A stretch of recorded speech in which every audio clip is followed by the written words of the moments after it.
మచిలీపట్నం 4 మరియు 5 డివిజన్లో జోరుగా జరుగుతున్న తెలుగుదేశం జనసేన బీజేపీ ఉమ్మడి అభ్యర్థుల ప్రచారంలో భాగంగా కొల్లు రవీంద్ర పాల్గొన్నారు.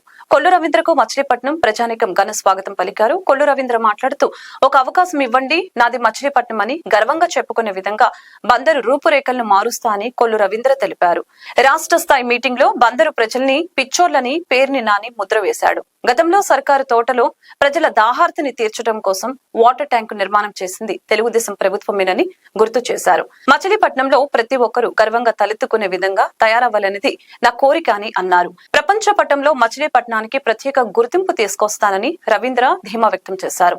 ప్రతి ఒక్కరూ కలిసికట్టుగా పనిచేసి మచిలీపట్నాన్ని అభివృద్ధి పదంలో ముందుకు తీసుకువెళ్దామని తెలిపారు. ఈ రోజు ఈ డివిజన్ల పర్యటనలో రావడం జరిగింది. అందరికి కూడా ఇక్కడ విచ్చేసినటువంటి ప్రతి ఒక్కరు కూడా పేరు పేరు నమస్కారాలు.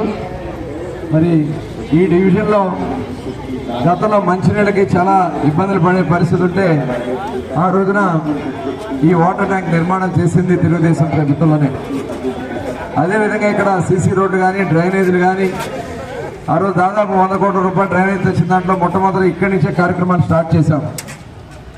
మరి ఇప్పుడు ఇక్కడ అనేక సమస్యలు ఉన్నాయి. ముఖ్యంగా ఇక్కడ మార్కెట్ ఆ రోజున చిలకలపూడి మార్కెట్ని గతంలో ఇక్కడ ఉండేది. మరి ఇవాళ ఈ ప్రభుత్వం ఏం చేస్తుందో ఒకసారి ఆలోచించాలి. ఆ బీచ్ని మురగ పెడతా ఉన్నారు. ఇవాళ ప్రతిదీ కూడా అస్తవ్యస్తం చేస్తున్నారు. G+3 6,400 ఇల్లు కట్టిస్తే కనీసం ఆ ఇల్లు ఇవ్వడానికి కూడా మనసు రానటువంటి దుర్మార్గమైనటువంటి ఆలోచనలు ఉన్నటువంటి వ్యక్తులు ఇవాళ పాలకులుగా మనకున్నారు. ఖచ్చితంగా రేపు మేము చెప్తా ఉన్నాం, బందరు పట్టణాన్ని, ఎందుకంటే ఇవాళ బాలశౌరి గారు కూడా చాలా అనుభవం ఉన్నటువంటి వ్యక్తి.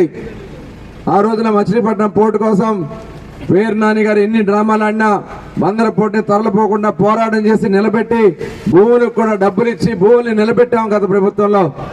కానీ ఈ ప్రభుత్వంలో అడుగు కూడా ముందుకైనటువంటి పరిస్థితిలో బాలశౌరి గారు చొరవ తీసుకుని మరి వారు సెంట్రల్ గవర్నమెంట్లో ఏదైతే అక్కడ పవర్ పర్చేస్ కార్పొరేషన్ నుంచి నిధులు తీసుకొచ్చి 4,000 కోట్ల రూపాయలతో ఇవాళ బందరు పోర్టు పనులు నాసిరకంగా ఈ పేర్నాని గారి వల్ల జరుగుతున్నా దాని నిధులు తీసుకొచ్చినటువంటి ఘనత బాలశౌరి గారికి దక్కుద్దనే విషయాన్ని కూడా ఈ సందర్భంగా మీకు గుర్తు చేస్తా ఉన్నా. ఇవాళ దాంట్లో మరి ఆయన యొక్క కృషి కనీసం ఆయన బందరు రాని పరిస్థితి. ఇవాళ విసుగు చెంది ఆయన జనసేన పార్టీలో చేరి ఇవాళ పార్లమెంట్ పోటీ చేస్తున్నారు.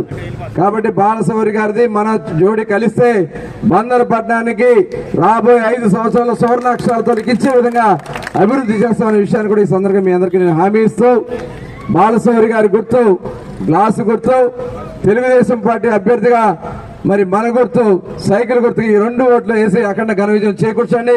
మీకోసం మీరు గర్వంగా మాది మచిలీపట్నం అని చెప్పుకునే విధంగా మేము బందర్ని రూపాన్ని మారుస్తామని కూడా ఈ సందర్భంగా హామీ ఇస్తూ అందరికీ నమస్కారాలు. జై హింద్.